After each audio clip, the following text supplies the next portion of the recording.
my fiancée said. Once we get the marriage certificate, Jake will sign anything I put in front of him. Third, generation idiots are so easy to manipulate while laughing about stealing my family's $12 million business. I recorded every word, orchestrated an FBI sting operation. I couldn't sleep for 3 days after I heard those words. I keep replaying that recording over and over, trying to convince myself it wasn't real. But there it is. My fiancée Chelsea's voice, cold and calculating, planning to steal everything my family built over 40 years. I am Jake Brennan, 32, and I help run Brennan Construction with my dad Tom. We are not huge. About $12 million in annual revenue doing commercial buildings across Central Texas. Dad started this company in 1984 with a pickup truck and a toolbox, working 16 hard days to build something lasting. I was supposed to take over when he retired next year. Chelsea Morrison seemed like everything I wanted when I met her 2 years ago at a construction industry mixer in Austin. She was 29, worked in business consulting, and actually understood our challenges. Smart, gorgeous, and she made me feel like she genuinely cared about our family's success. We got engaged after 18 months, and she moved into my house in Round Rock this past January. That is when her brother Marcus started appearing more frequently. Marcus, 35, claims to be a business consultant specializing in family enterprise transitions. MBA from Rice, expensive suits, slick presentations about succession planning that honestly impressed my parents. 70% of family businesses fail during the second-generation handoff. Marcus told us during his first formal presentation. The statistics are brutal. You need professional guidance to protect your legacy. My dad was terrified of losing everything he had built, so we hired Marcus. Over 10 months, I wrote checks totaling $95,000 for his consulting services and Chelsea's professional development courses. The red flags started small. Chelsea asking detailed questions about our corporate structure, photographing documents from Dad's office, Marcus pushing modernization changes that felt wrong. Then our family attorney Patricia Wells suddenly started recommending aggressive changes to my inheritance that would give Chelsea significant control after our marriage. The truth came out last Thursday when I returned to the office unexpectedly. I heard voices from our conference room. Chelsea and Marcus were supposed to be at a seminar in San Antonio. Wells came through perfectly, Marcus was saying. The new governance structure gives Chelsea operational authority once she marries Jake. She will have decision-making control within 60 days of the wedding. My stomach dropped. I felt like I was going to throw up. And Jake will not be able to reverse it, Chelsea asked. Not without a supermajority board vote, which we will control, Marcus replied. The divorce settlement will leave Chelsea with controlling interest. That is when I heard the words that shattered my world. The company will be mine within 6 months, and Jake will be out with whatever scraps I decide to leave him. Chelsea laughed coldly. Third, generation idiots are so easy to manipulate. These construction guys think with their hearts instead of their heads. I managed to record 4 minutes of them planning to steal my family's life's work through marriage fraud and attorney bribery. I couldn't go home that night. I couldn't look at Chelsea and pretend everything was normal. I checked into a hotel and spent 18 hours trying to process what I had discovered. Read it. I don't know what to do. Do I confront her? Do I call off the wedding? I have the recording, but I don't even know if it is legal evidence. My hands are still shaking as I type this. These people were going to steal 40 years of my family's work and leave me with scraps. How do I even begin to fight back against something like this? Update 1.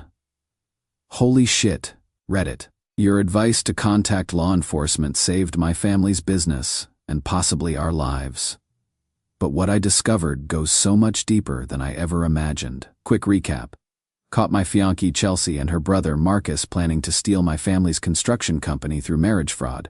They were going to leave me with scraps after the divorce. I called criminal attorney David Chen the morning after my original post. When I played him the recording, he went silent for 30 seconds. Jake, this is federal wire fraud and conspiracy, he finally said. You need to contact the FBI immediately. That afternoon, I walked into the FBI field office in Austin with the recording, financial documents, and copies of all the corporate changes Marcus had recommended. Special Agent Maria Santos listened to the entire recording without interruption. When it finished, she looked up at me and said, "Mr. Brennan, You may have just helped us crack a case we have been working on for 2 years. Here is the part that made me sick. Chelsea and Marcus aren't just targeting us. They are professional criminals who have been systematically stealing family businesses across the South through marriage fraud and corporate manipulation. We have identified at least 8 families who have lost their businesses to similar schemes. Agent Santos explained, but we have never had recordings like this. Your evidence could be the breakthrough we need. The FBI had me continue my relationship with Chelsea while wearing recording equipment as a confidential informant. For 6 weeks, I had to wake up every morning, look her in the eye, and pretend I still loved her while knowing she was planning to destroy my family. Those were the hardest 6 weeks of my life. I started having panic attacks. I couldn't eat, lost 15 pounds because food made me sick. Every time she kissed me or said she loved me, I wanted to vomit. The investigation revealed that Marcus, Chelsea, and at least 6 other associates have been running this operation since 2018. They have stolen approximately $65 million from 11 families across 5 states. Our attorney, Patricia Wells, isn't just taking bribes. She is a core member of the criminal network. She has made $600,000 over 4 years helping them steal family businesses.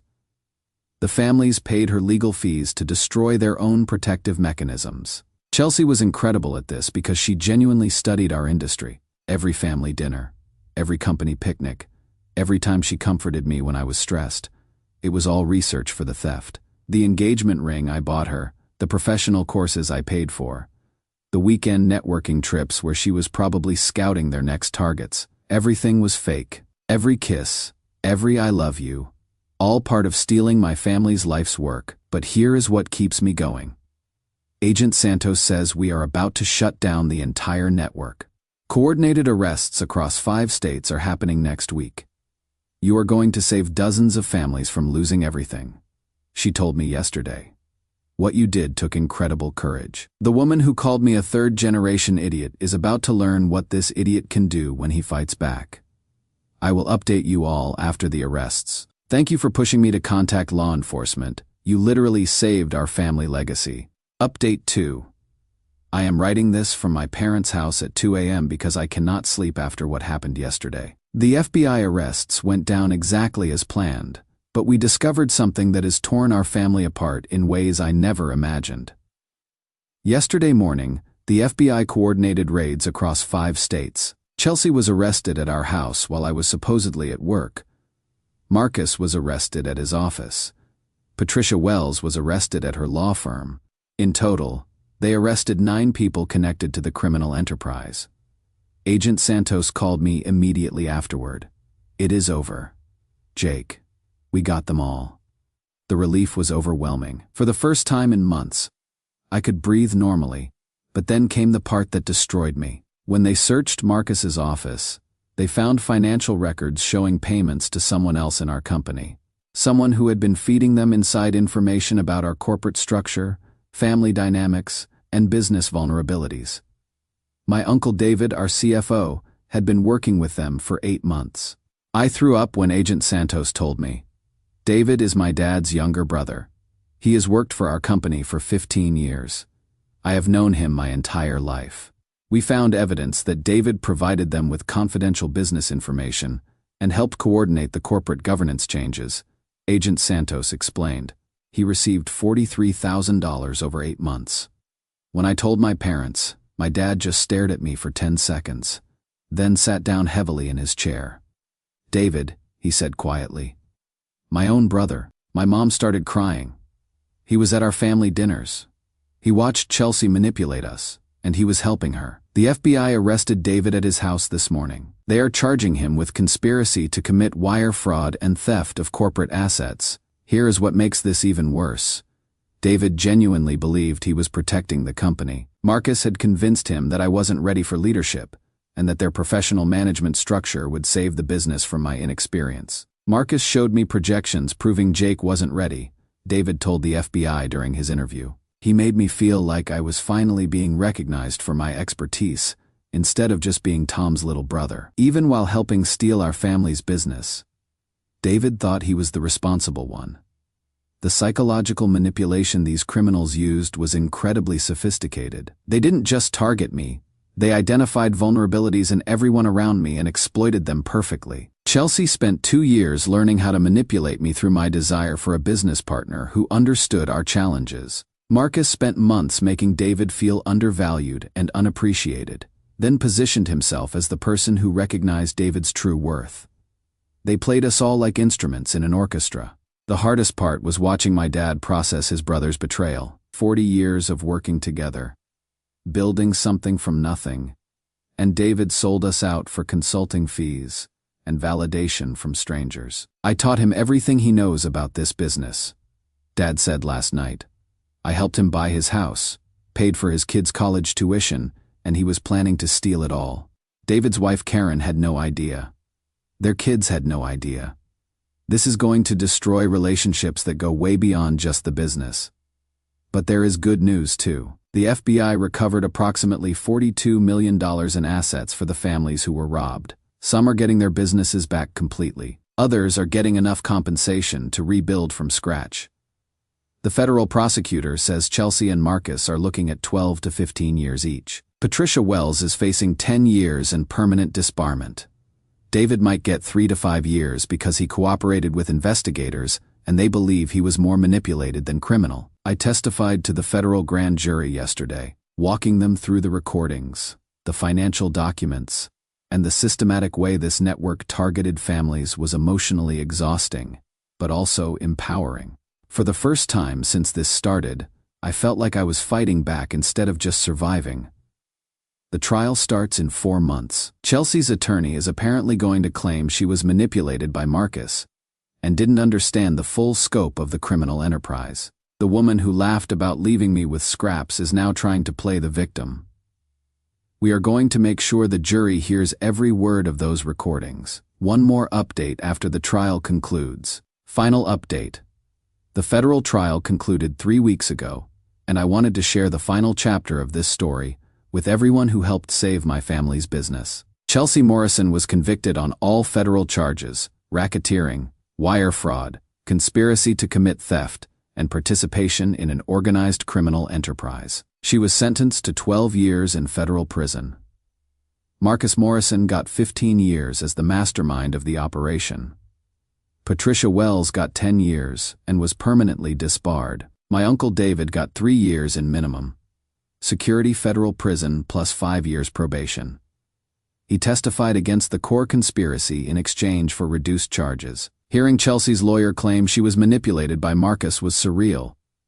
This woman who had laughed about leaving me with scraps was trying to convince a jury she was the real victim. The jury didn't buy it. They deliberated for 6 hours. When the judge read the verdict, I watched Chelsea's face go completely blank. No emotion, no tears, just emptiness. Like she couldn't process that her perfect plan had failed so completely. But the real victory was what happened to the other families who were robbed. The FBI's asset forfeiture recovered $42 million, and federal prosecutors worked with civil attorneys to help families recover their businesses. The Hartley family in Houston got their plumbing company back completely. The corporate competitor who bought it had to return ownership and pay damages when they discovered the sale was fraudulent. The Rodriguez family in New Orleans recovered enough assets to restart their landscaping business. They are doing better now than before the theft because they modernized their systems during the rebuilding. Most importantly, this case became a template for federal prosecutors to identify and prosecute similar criminal networks. Agent Santos says our recordings and financial evidence have already helped break up 2 other family business theft operations. The personal healing took much longer than the legal victory. For months after the trial, I couldn't trust anyone. Every employee, every vendor, every person I met. I suspected everyone of having hidden motives. My counselor, Dr. Jennifer Walsh, helped me understand that what happened to me was psychological warfare, and rebuilding my ability to trust would take time. The hardest part was figuring out how to handle David's betrayal. About 6 months after his sentencing, I decided to visit him in prison. I needed to understand why he had helped them steal from his own family. Seeing David in federal detention broke something in me. This wasn't the confident CFO who had helped plan our destruction. This was a broken 54. 20-year-old man who genuinely couldn't understand how trying to protect the company had led to prison. "I never meant to hurt the family," he said, and I could tell he had been crying. Marcus made me feel like I was finally being recognized for my expertise, instead of just being Tom's little brother. That is when I understood that David wasn't evil or greedy. He was tired of being overshadowed and desperate to prove his value. Marcus identified that vulnerability and exploited it perfectly, convincing him that betraying his family was the responsible thing to do. The difference between David and me was that I overheard Chelsea and Marcus laughing about their scheme. David never got that wake-up call. He was manipulated until he genuinely believed that helping them steal our business was protecting it. During David's sentencing hearing, I told the judge that David needed professional help more than maximum punishment. His sentence focused on rehabilitation rather than pure retribution. David was released 4 months ago. He lives about 30 minutes away and works at an accounting firm that helps small businesses prevent fraud. We have had coffee twice since his release. We don't have family dinners together anymore, and I don't think we ever will. But I am glad he is rebuilding his life in a way that helps other families avoid what happened to us. I wake up every morning knowing I betrayed the people who trusted me most. He told me during our last meeting, "I cannot change what I did, but I can spend the rest of my life making sure other families don't get manipulated like I was." It is not forgiveness exactly, but it is better than the anger and resentment I was carrying. Brennan Construction not only survived, but grew stronger. We legitimately modernized our operations, expanded into 2 new markets, and our revenue increased 22% last year. Most importantly, Dad and I have a better working relationship now. Going through this crisis together proved to both of us that I am ready for leadership. I started dating again about a year after the trial. Rachel is a high school math teacher who finds business boring and changes the subject when I talk about construction projects. She knows the whole story but has never asked about our corporate structure or suggested improvements to our operations. For the first time in my adult life, I am in a relationship that is completely separate from the family business. It is liberating. Chelsea is serving her sentence in federal prison in Alabama. She will be in her early 40s when she is released, with a criminal record that will make rebuilding extremely difficult. I don't feel good about her suffering, but I am satisfied she cannot hurt any more families. This experience taught me the difference between wanting a strategic partnership and needing genuine love. I wanted someone who would help me run the family business. What I needed was someone who would help me be happy outside it. Thank you to everyone who pushed me to contact law enforcement instead of just confronting Chelsea directly. Your advice literally saved our family legacy and helped stop a criminal organization that was destroying families across the South. Sometimes the best thing you can do for the people you love is refuse to let anyone steal what your family built together. Edit.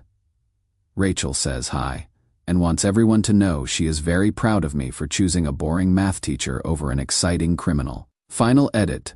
Agent Santos called yesterday to tell me that evidence from our case just helped convict another family business theft network operating in the Midwest. The fight continues, but we are winning.